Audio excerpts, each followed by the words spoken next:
Check it out. It's the Laugh to Learn podcast.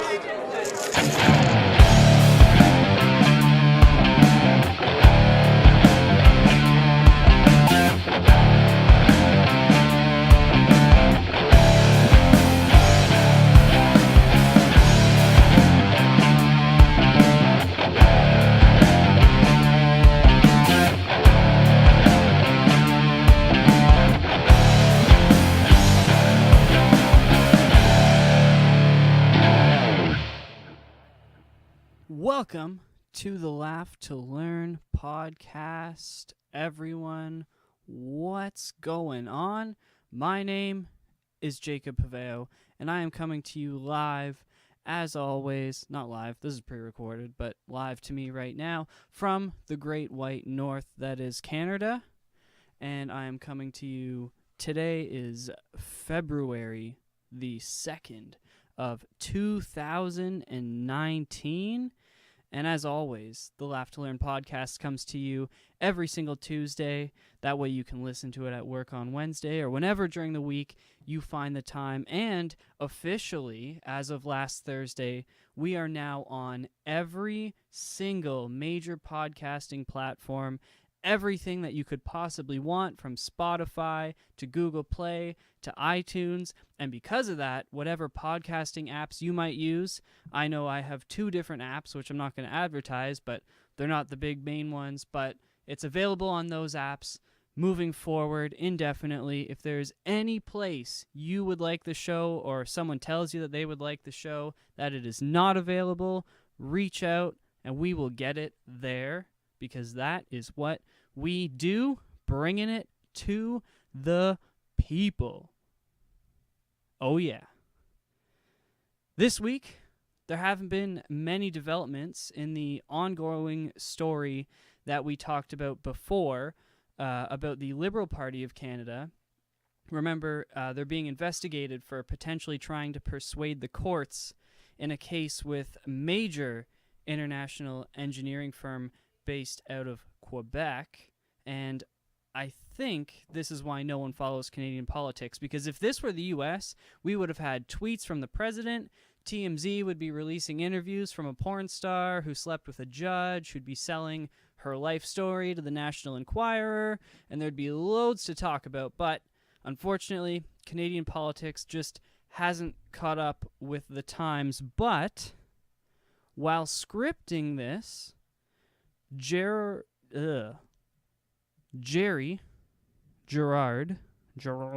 Butts, the Prime Minister's top secretary and advisor, has officially stepped down. Now, interestingly enough, Butts, although I just butchered his name, is actually one of my favorite guys to pay attention to behind the scenes in Canadian politics, especially Liberal Canadian politics. He was a huge asset to Trudeau throughout this whole, from his campaign to today, really. And he's central to this case because the Globe, which came out with these really damning accusations, they say that he is the one who actually tried to influence the Attorney General's decision in the trial. Now, next week, I'm planning on doing a much longer discussion on what's happening, so be sure to come back for that. And to remind you to come back for that, follow me on Twitter at Jacob Paveo. That's at JACOBPAVAO. Also, follow me on Instagram. You can find me on Instagram at Jacob_Paveo. That's at JACOB_PAVAO. And I have the original account at Jacob Paveo. I'm pretty sure is my account on Instagram, but I made it like way back in the day. I have no idea what the hell the password is, and I could probably do something about that, like password recovery or talk to someone on the phone, but I don't want to talk to someone on the phone. You know, I don't remember my old emails. So for now, it's Jacob_Paveo, and that's what it's going to stay. Maybe one day I'll find out how to like delete that old account and take the name over as my own. But for now, that's the way it is. Also, this week, between 6 and 8, 7 lawmakers in the UK have quit over the new leader Jeremy Corbyn's perspective on Brexit. Now, the really crazy thing is that these 7, at least, seem to be hoping for another referendum vote. But I really want to come to a full stop here, because lawmakers are unhappy how citizens voted, and simultaneously, it seems at least that citizens are unhappy with how they voted. Now, because they didn't know what they were voting for, they're unhappy. Remember this? It's like, what a joke. We clearly need to start doing more to educate people on how to do basic research. Because this is what happens when a society stops reading the newspaper every morning and instead opts to watch 3 hours of cat videos, and then they say that there isn't enough time in the day to read the news. If you don't double tap the Instagram model's ass photo, she isn't going to cry and think you don't love her anymore. She doesn't care about you. She's counting her dollars and reading the news. Because successful people today get it. Financially successful, anyways. They read more news than anyone else. They vote more than anyone else and discuss politics more than anyone else. So if you're going to take one lesson from Hollywood, please don't let it be that we shouldn't vaccinate our kids or that a rubber ass looks good on anyone. Instead, read, debate, discuss, and let's make society great again. But quickly to come back around to that Brexit news, it really fascinates me how the entire population essentially was on board with Brexit the day of. You even saw interviews on the news where people were on the street saying, we need independence, we need to stop sending Europe our money. And then literally the day after, when the results came out, it was late at night for them. For us, it was the middle of the night. So we woke up the next day here in the West, and boom, okay, England's leaving Brexit. What the hell happens next? Nobody knows. But the one thing we knew for sure is that suddenly nobody was happy about it. Everyone was pissed except for the Queen, and we are still in that position where no one knows why they voted for it. They even ask people, why did you vote for it? Well, it sounded good at the time. That seems to be the predominant answer in YouTube videos, which I scoured through a few of them just to remind myself of what these interviewers were asking people and exactly how they were responding. And you could tell that no one knew what was going on. They had no idea. It was just like every other vote, because how do we vote today? We vote along party lines. You go in and you pick the party name that you like best. And this is kind of why I actually like the fact that, at least here in Ontario, we don't show what party anyone belongs to. So you have to at least know their names. But I mean, when you're walking in, like, there can't be signs within like 500 feet of a voting booth, but as you drive up, you see all their signs, and you know who the hell is who, and you vote for the guy with the same color sign that you like. And that's a little bit wrong. We need people to be more involved than just, oh, are you left or right? Okay, you're left. Okay, then you vote this way. Are you right? Oh, okay, you vote this way. Oh, you're a centrist? Okay, well then you can either decide with those two or you can go with this guy. That ain't right. And we really, really need to work on how to educate people and how to get people caring more. And it's something that I think a lot about, something I worry a lot about, especially because it seems that the older you get, the more you realize that people really don't care about the goings-on in politics and in day-to-day life outside of their own little bubble. And that's concerning. I find that concerning. I'm concerned.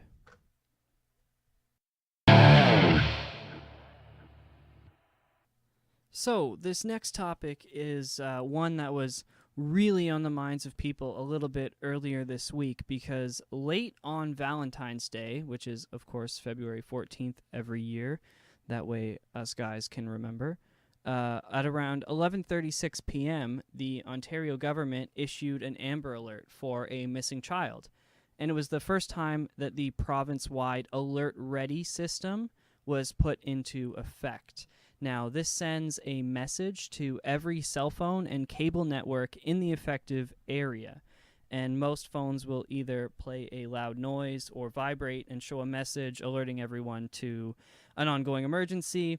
Very similar system to what we saw in Hawaii a couple of months ago when they thought they were under attack. The same thing happened in Guam, and that's from the U.S. Similar systems to that, where the government can issue a big emergency notice to everyone simultaneously through smart devices and television cable.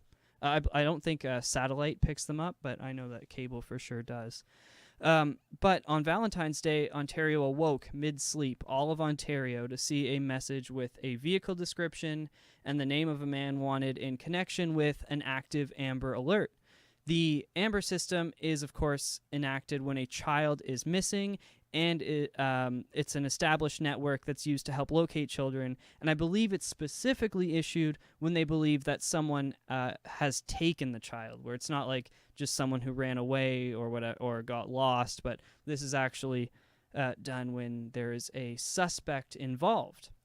So the following morning, it woke me up. I turned it off because I'm in the middle of sleeping, and went about my evening, my sleep, I should say, woke the following morning, got to work, and checked Twitter, as one does when they arrive at work.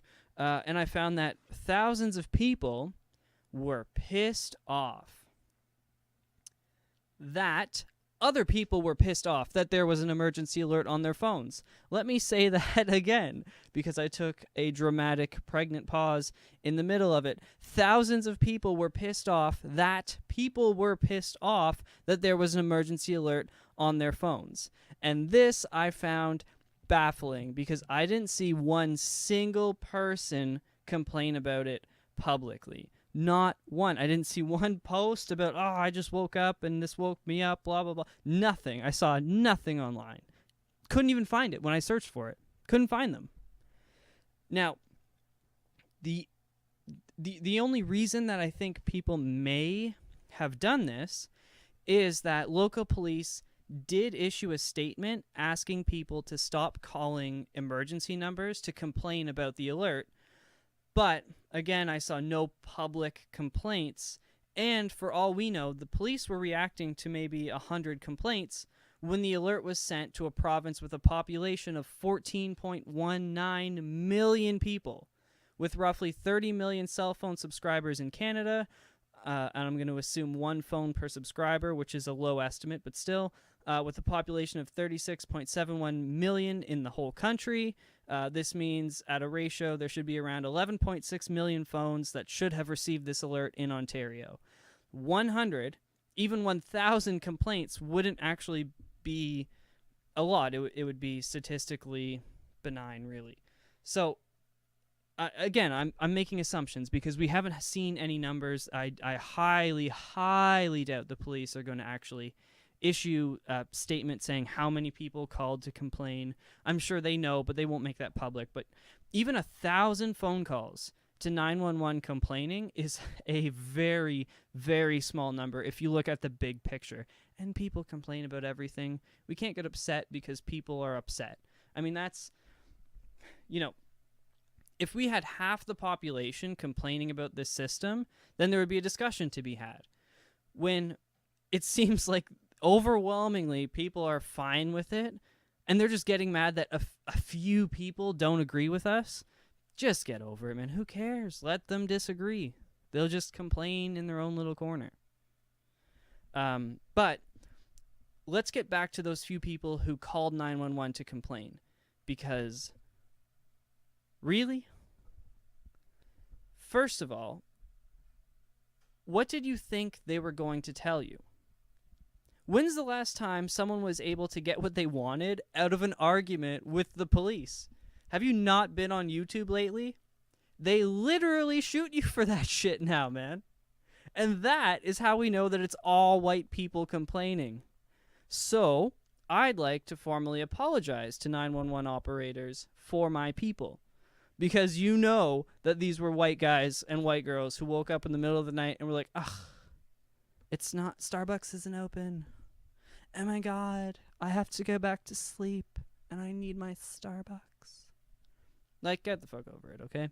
Now, For anyone who doesn't know, unfortunately, the alert ended in tragedy as they later recovered the body of the young girl.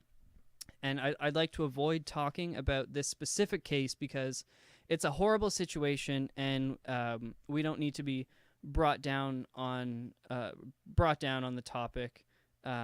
So I'd like to instead discuss the Alert Ready system itself. Specifically, I would like to publicly complain about it. I would like to be the first person that I know of to publicly complain about the Alert Ready system.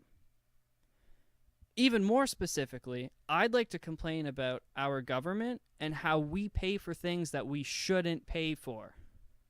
Isn't that a spin? This is going to be a roller coaster ride, but a short one, because I don't really have too much to say on the topic, but I think you should have the option to opt out of this system.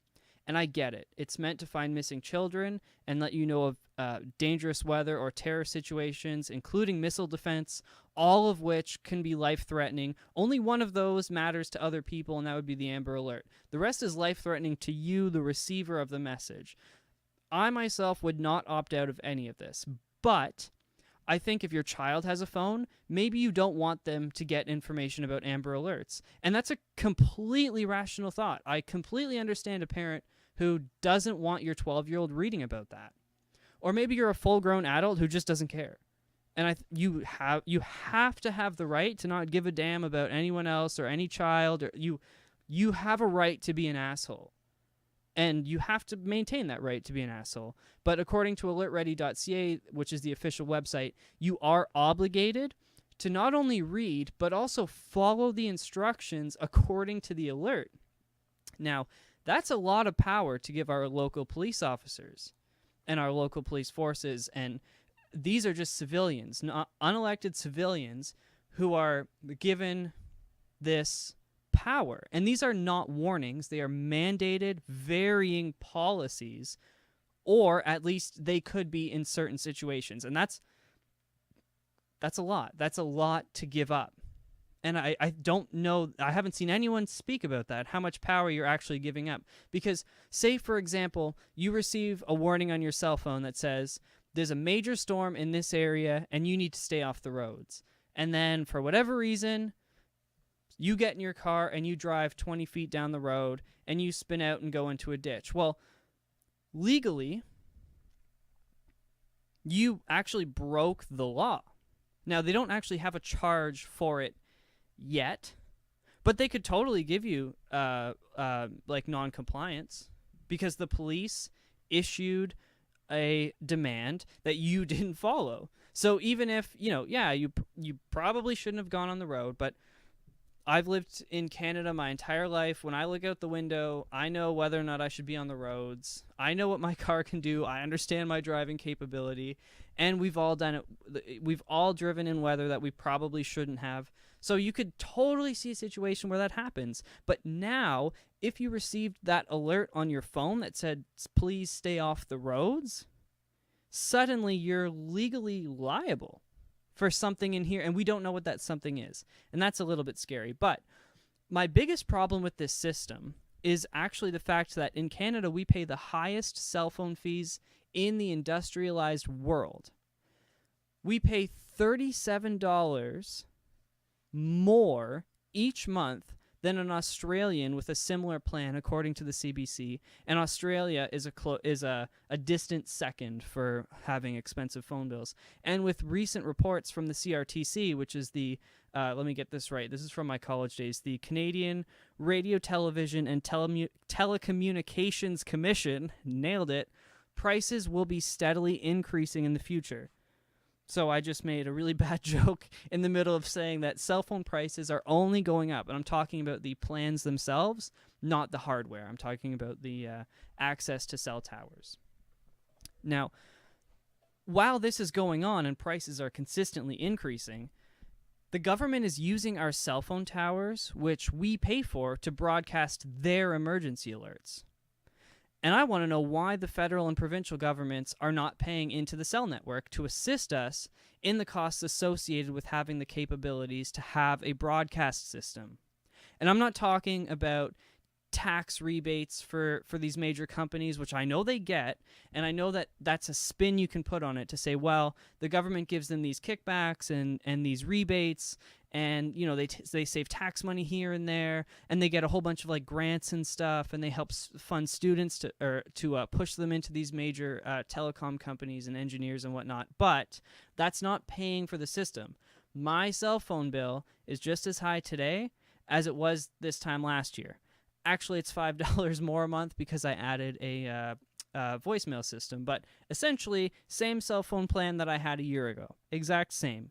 Except now the government uses the cell towers that I'm paying for and you're paying for. Everyone listening is paying for them. And this goes to any listeners in the U.S. as well.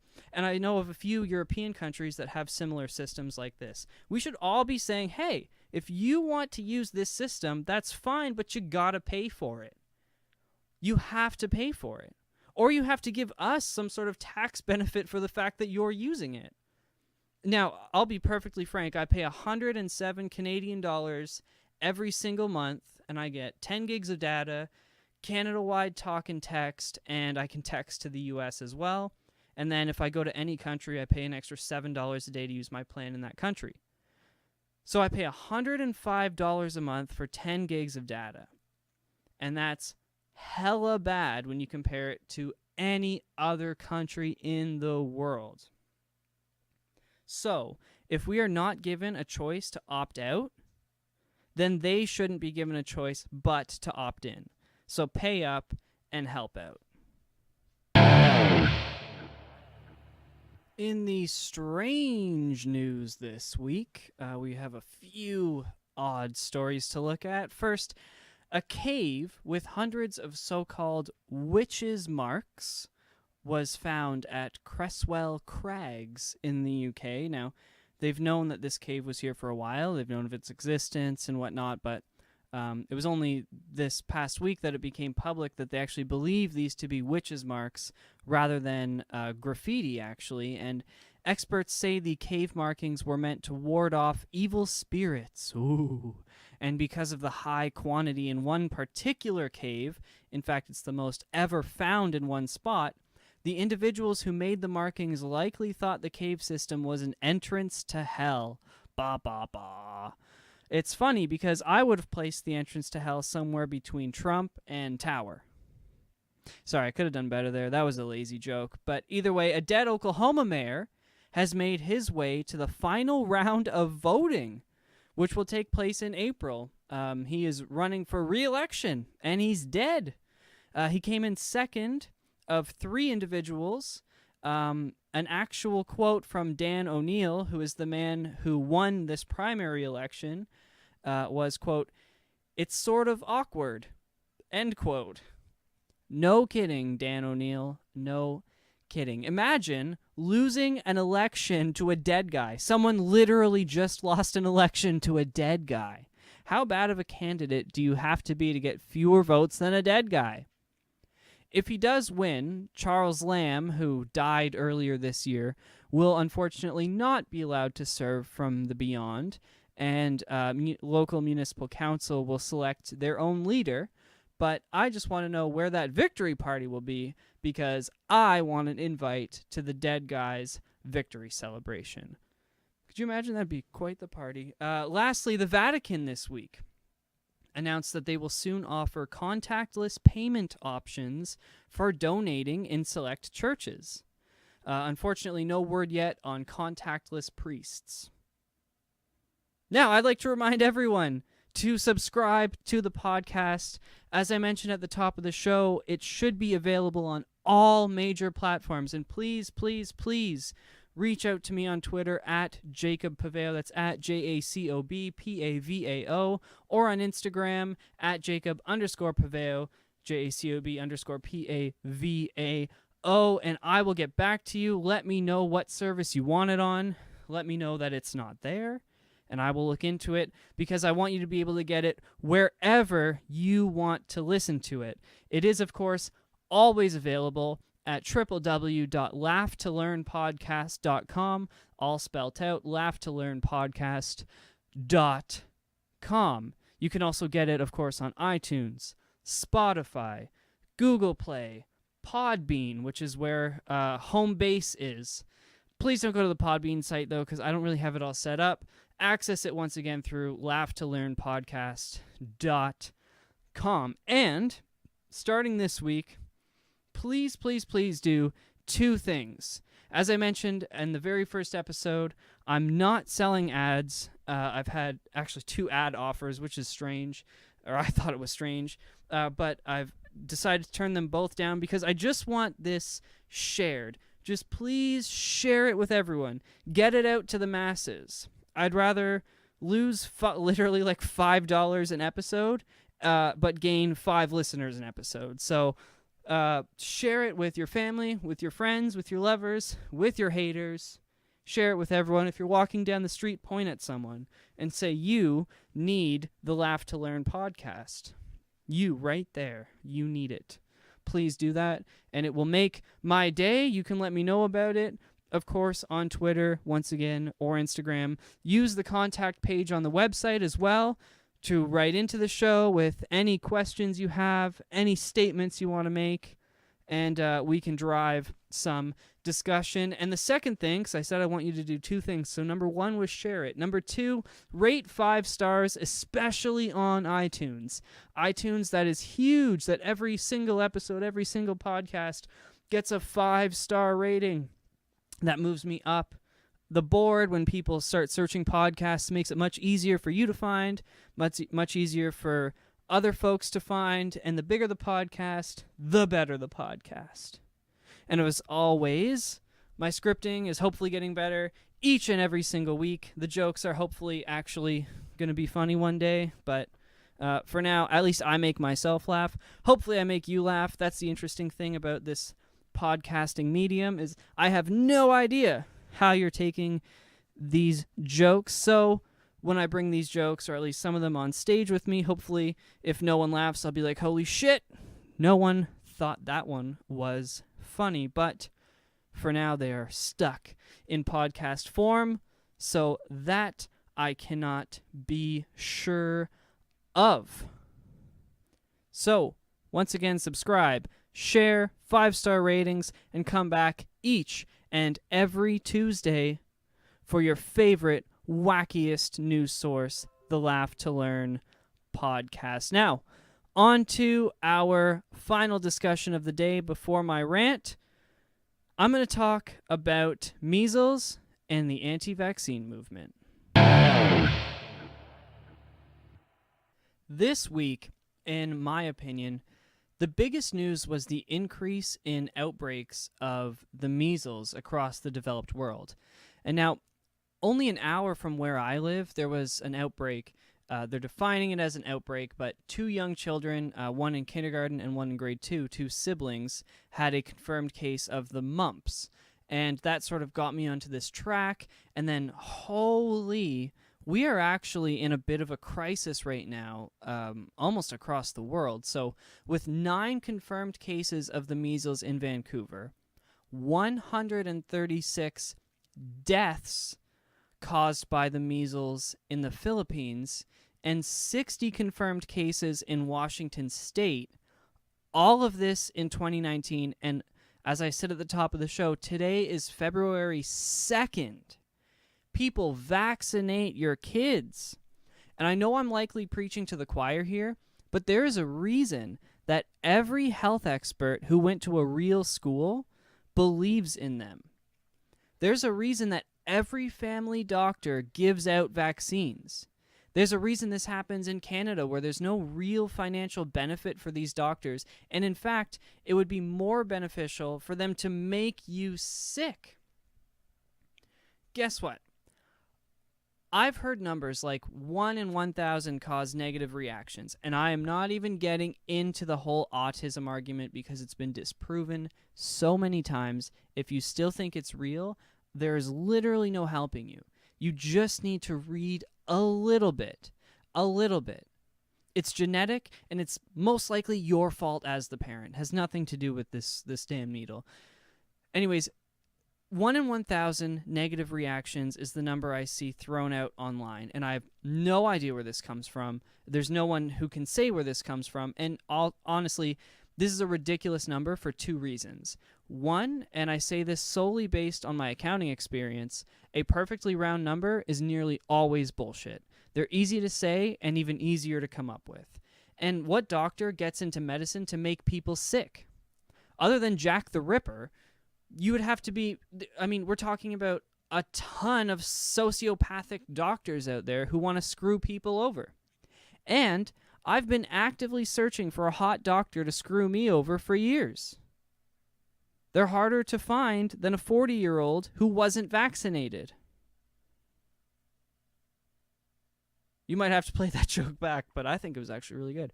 52 of the 60 patients in Washington were not immunized from the disease. And this is no joke, people. Especially kids die from the measles. Literally, like, this is a life-threatening illness. And it can and will kill you, especially if you're a child or a senior. And as I already mentioned, 196 people in the Philippines this year alone have died from an outbreak. Now, I thought very seriously about inviting someone on to discuss the topic who has a bit of a different perspective, and I still might, but I have to preface the issue by being completely honest in that I really don't have much respect for someone, at least on an intellectual level, who believes that they're smarter than an expert, especially smarter than all of the experts. And that doesn't mean that if you can pick one dude out of a field of 1,000 who thinks the other 1,000 are wrong, like, that makes him not the expert.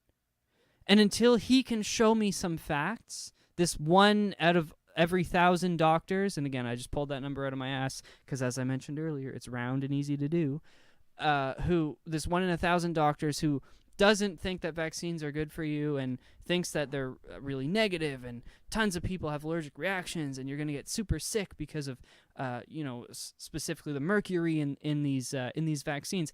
Dude, show me the evidence. Show me the evidence. Tons of research is done every day on vaccines, and tons of it is published online. And you have to look at all of these universities, all of these health centers, all of these countries, and realize that maybe you've got this one wrong. Just maybe. But if you can show me the evidence, and I'm not saying, like, point out one random vaccine for a virus that no one's ever heard of, and look, this vaccine was a bad one, because you're right. Some vaccines in the past have been really bad, and it's turned out bad. And that's why we have systems, like I'm going to discuss a little bit later, to ensure that that doesn't happen anymore. But nowadays, we're not giving out vaccines that are dangerous. We're simply not. Now, let's get into some facts, because I've had this debate many times, and I have friends who themselves and their children have not been vaccinated intentionally, them after 18, and I reiterate, this is actually several people, like too many, in my opinion, too many people that are not vaccinated, and people from all different walks of life, different income levels, right around the political spectrum. Most of them, the only thing that would link them together is they all know each other. Like, it's kind of like one group of people that I know, but other than that, it's just kind of random people who came to this separately. Like, they came to this decision separately. So this is specifically for anyone who doesn't like the idea of vaccines. And I implore you to go beyond this, because I'm just covering the surface and making jokes. But this is a real serious thing. But either way, first of all, according to the FDA, vaccines are 100% safe. Aside from mild allergic reactions, and have a 3-stage testing process for safety. So before licensing, the FDA, as I mentioned earlier, which is the Federal Drug Administration, this is American statistics, because there are far more statistics coming out of the U.S., of course, population and financial financials allow for that. And the CDC, the Center for Disease Control, so FDA and the CDC, each separately test and evaluate vaccines and continue to do so after licensed use is issued. Second, every batch produced is tested for quality and safety. Tests are for potency, purity, and ensuring a sterile environment. Factories are subject to open and daily testing, ensuring standards are met at every step. Now, I'm an accountant in the meat industry, and in our plant, the Canadian Food Inspection Agency is here almost every day to investigate what we're doing and make sure that we're meeting health standards. And by what I've heard from friends who work in medical labs specifically, it is nothing compared to testing done in medical labs. And my company has never had a recall. We've been in business since the 1800s, never had a recall. So do with that what you will, but these tests done in factory are extremely thorough. And every time a mistake happens and something slips through, that loophole or whatever you want to call it, that gap in testing is covered up right away. And we're at the point now where we've been doing this for so long that those gaps don't really exist anymore. Now, the third point for testing is the National Vaccine Monitoring System, which takes over after the vaccines are out in the wild. So they've been approved now, and they've been created in a factory, and now they're out there to be administered to for human intake. And now the National Vaccine Monitoring System tracks vaccine safety around the U.S. Some of the different parts are the Vaccine Adverse Events Reporting System to report side effects. The Vaccine Safety Data Link, controlled by the CDC, searches medical records rather than personal reports to find unreported side effects.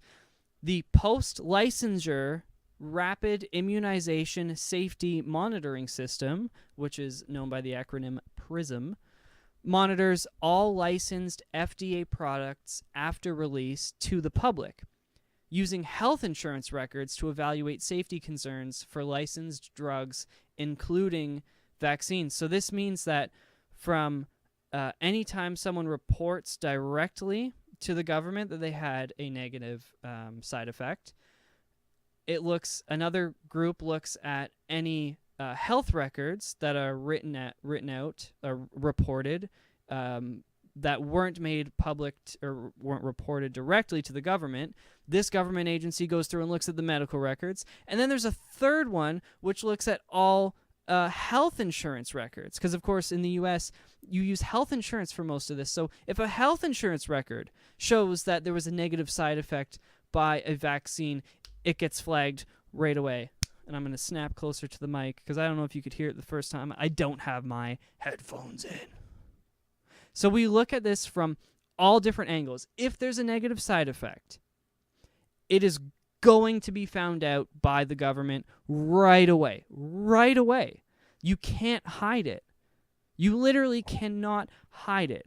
And I implore, and this is only 3 small parts of the entire National Vaccine Monitoring System. There's 6 main parts. Each of them have tons of subsidiary companies and everything that do even deeper work into it. You can read for hours about how they monitor vaccines for safety. And seriously, I implore anyone who's concerned to read about these control systems and take off the tinfoil hat, because that brings me to the crux of the situation, where I will get back to making fun of people, and this is at least the crux of the situation from my perspective. The concern I've heard most about vaccines, and I'm completely serious when I say this, it strays a little too close to chemtrails for comfort, which is a saying that I'm so using moving forward because I love it. I've been told, and I wrote that, by the way, I've been told that we are being treated like animals practicing herd immunity, and it's an overreach of government control that could easily be used to influence us. And I've thought a lot about this because the first time someone said that herd immunity, I mean, I have the same answer then that I do now. Yes, it is herd immunity, and that's the whole point. This was, if if most of us were vaccinated, on average, 3% of the population are always going to be too sick to be vaccinated, or, they're, for whatever reason, their immune systems can't take it. But with 97% protected, these viruses would die off. And the remaining 3% can't contact the disease from anyone because no one else has it. All the little kids that are dying in hospital who we feel bad for on TV and we send prayers to on Twitter, those are the kids that your healthy kids are killing by passing around measles and mumps.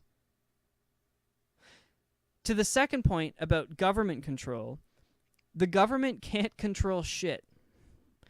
Trump has been bitching about a wall for 3 years now, and he's supposed to be the most powerful man in the world, and he cannot build this fucking wall.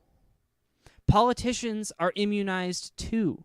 It's actually like a thing when you're campaigning, you get the flu shot, and I'm not even one who gets the flu shot unless there's someone who I'm around who can't get the flu. Then I've had it in the past for that reason, only once. And other than that, to me, there's certain vaccines that are a little bit of a stretch, and I completely understand that perspective that you don't want to get vaccinated for everything because some things aren't dangerous to you, aren't dangerous to most people, even most people, as I mentioned earlier, who are sick. As well, there are some vaccines that even if we all got it, like the flu, if everyone had a flu vaccine, the flu would still exist. We can't get rid of it. So, there, do your research. But I think most vaccines that exist and are publicly available, you should probably get.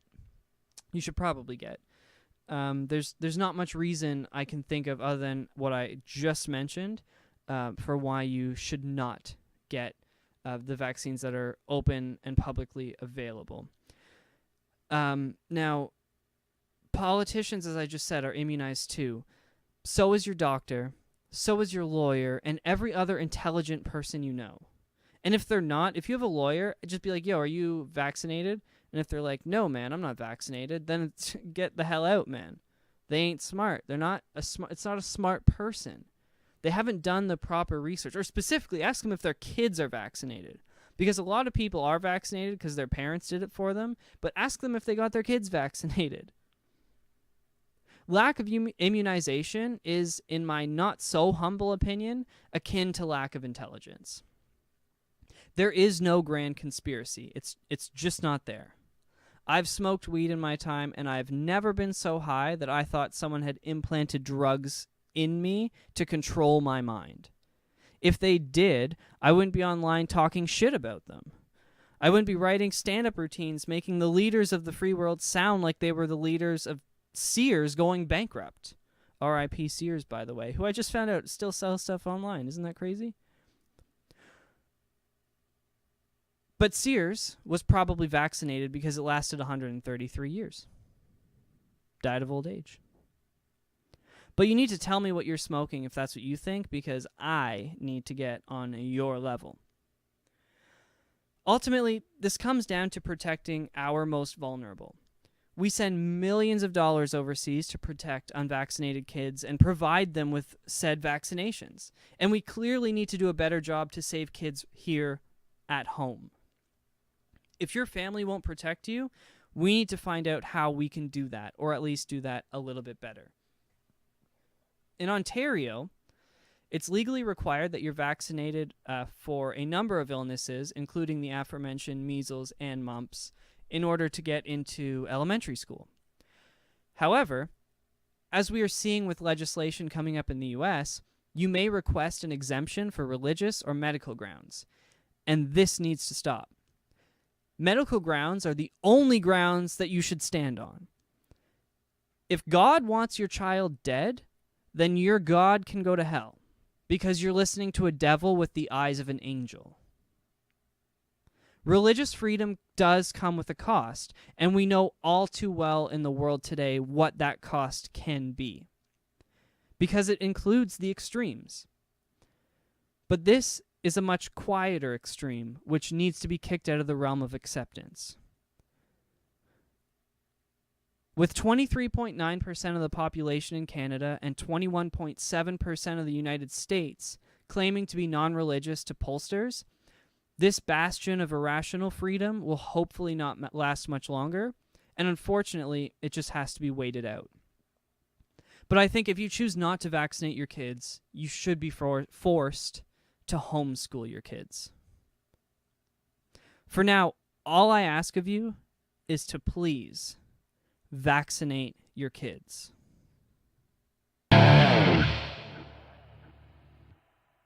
So it's time to rant. These past few weeks, Twitter has been full of several famous people making comments about how much snow we're getting across Canada and the United States, and how it's funny because this proves global warming doesn't exist. Now, at first, I was hopeful that these were just some sort of bad joke, or maybe they were being serious, but people would look at it as a bad joke, but no.